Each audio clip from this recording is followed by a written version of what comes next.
Huntsville Station on 1. This is Mission Control Houston. Good morning to you, everyone, and welcome to the International Space Station Flight Control Room here at the Johnson Space Center. This is today's ISS Update. It is Monday, June 11th, 2012. Pick back up. The crew on board the space station is busy working on a series of experiments and routine maintenance work.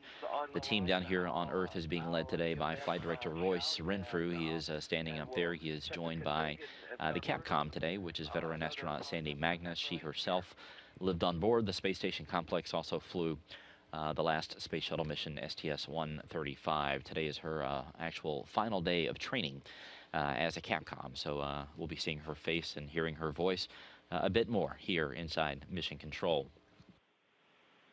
Today, the three Russian crew members, including Oleg Kononenko, Gennady Padalka, and Sergei Revin, are spending some time observing Russia Day, which is a holiday for our colleagues in Russia that recognizes national pride and social and economic achievements throughout history. Of course, there are many from that nation, the space program, not the least of which gets recognized on Russia Day.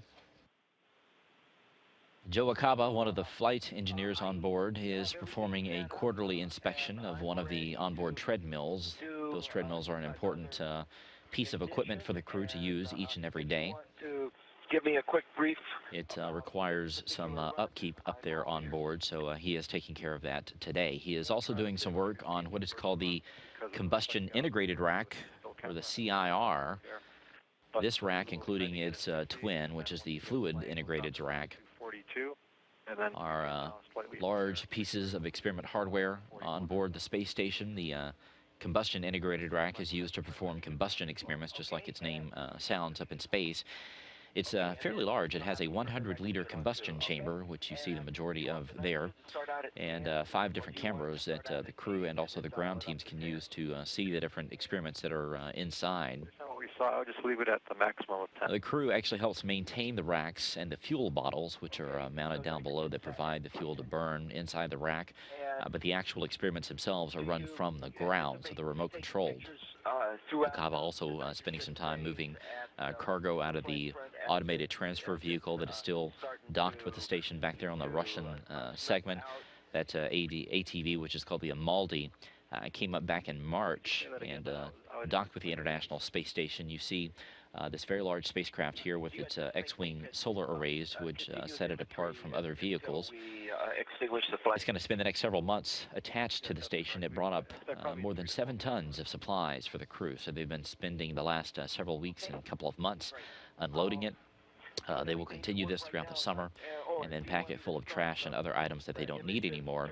And ultimately, coming up in August, September, or at the end of the summer, that ATV will be undocked from the station and sent into a destructive reentry in the Earth's atmosphere. This ATV is the third of the ATVs that have come up to the station complex.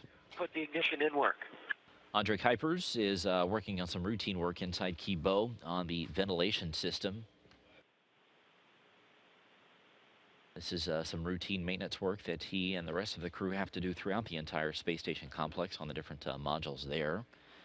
He will take care of that and take some photos of his work and send that down to the ground team so they can verify that everything has been done according to plan. He's also working on what's called the Integrated Cardiovascular Ambulatory Monitoring Experiment. Obviously, the human body is one of the main focuses of station experiments to find out what happens to us as we're up in space for extended periods of time. These lessons learned from the space station will be important as humans venture beyond low Earth orbit to destinations such as an asteroid or back to the moon or the moons of Mars or whatever it may be. This particular experiment has the crew member wear a device that monitors blood pressure for 24 hours. After that takes place, then they basically do the same thing with an EKG machine, which records electrocardiogram signals from the heart.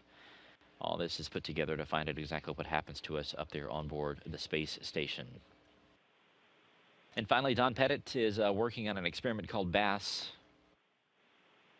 This stands for Burning and Suppression of Solids up in Space. It's an interesting experiment, sort of like the Combustion Integrated Rack. It takes a look at how things burn in space. Fire behaves extremely differently inside the weightless environment of the International Space Station. What BASS actually takes a look at is how do you extinguish fires up in space? Because the accepted theory is that here on Earth, the way a flame behaves, that you aim the fire suppression or the extinguisher down at the base of the flame, which is where the flame is basically created, and also serves as its stabilization point. But that may be a bit different up in space. So this BASS experiment takes a look at that, how the fire behaves, and how someone would put that out up there in space.